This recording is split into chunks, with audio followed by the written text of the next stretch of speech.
Hey, good morning, everyone. It's Jojo Gonzalez, and I'm just finishing up my morning routine, getting ready to just work from home today.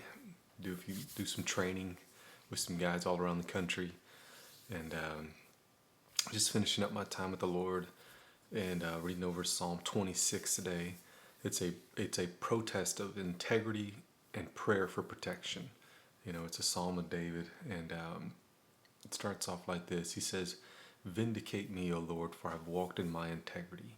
I have relied on and trusted confidently in the Lord without wavering and shall not slip."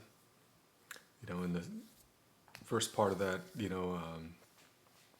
is the integrity part, right? And the way I look at it is, Jesus Christ is coming for his bride, just like a bride doesn't go outside and play in her wedding gown. We should stay within the confines of the freedom that God has given us. And that integrity is doing the right thing. Doing the right thing even when no one's looking. And he says, trust and confident in the Lord. And just it's something that if you cannot trust confidently in the Lord, man, you're always gonna have trouble, figuring out, what's right, what's wrong, what's gonna happen next, and it's gonna be tough, So trusting on the Lord, doing what is right. Then he says this. He says, "Examine me, O Lord, and try me. Test my heart and my mind." And a lot of this, even another, psalm, he says something similar. Psalm 139. And that's that examination, working out our salvation with fear and trembling, testing what's in our heart and what comes out of it, when it's pressured. And then what are those thoughts that are going in my mind? I know, most people, they don't want anybody in their mind, they don't want anybody to know what's going on inside of there. And he says this, he says, "For your loving kindness is before my eyes, and I've walked faithfully in your truth, in your word." And that's important, is staying to his word, getting into his word, knowing his word. You can't know the mind or thoughts of the Lord, without getting into the word that he's left us. And he says this, he says, "I do not sit with deceitful or unethical or worthless men, nor seek compassion with pretenders, the self-righteous hypocrites," right? He says, "I hate the company of evildoers, and I will not sit with the wicked." And the wicked and the evil, they're kind of that's kind of a theme throughout the whole Bible. The foolish, the evil, and the wise. He says, "I will wash my hands in innocence, and I will go about your altar, O Lord, that I may proclaim with the voice of thanksgiving and declare all your wonders."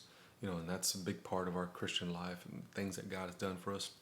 We go out, we proclaim, what he's done for us. He says, "Oh Lord," and and in turn that brings in other people, to the Lord. He says, "Oh Lord, I love the habitation of your house," right? "I love being where you are, and the place where your glory dwells." And that's my favorite place, of course, and it's being, worshiping with other believers, being with other believers. It just feels so good when we're all in the presence of the Lord together. He says, "Do not sweep my soul away with sinners, nor sweep away my life with the men of bloodshed, in whose hands is a wicked scheme, and whose right hand is full of bribes." He says, "But as for me, I shall walk with integrity. Redeem me and be merciful and gracious to me." He says, "My foot stands on a level place in the congregation, and I will bless the Lord." He's crying out and he's looking, "God, save me, be with me. Don't let me fall in this way. Test me, protect me."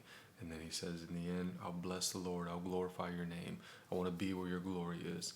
And that's the biggest part of, of God's gift to us, is that restoration to him, being where he is, like back in the garden, being where his glory, is shown, like Moses on the mountain, that's the good place. That's where we want to be.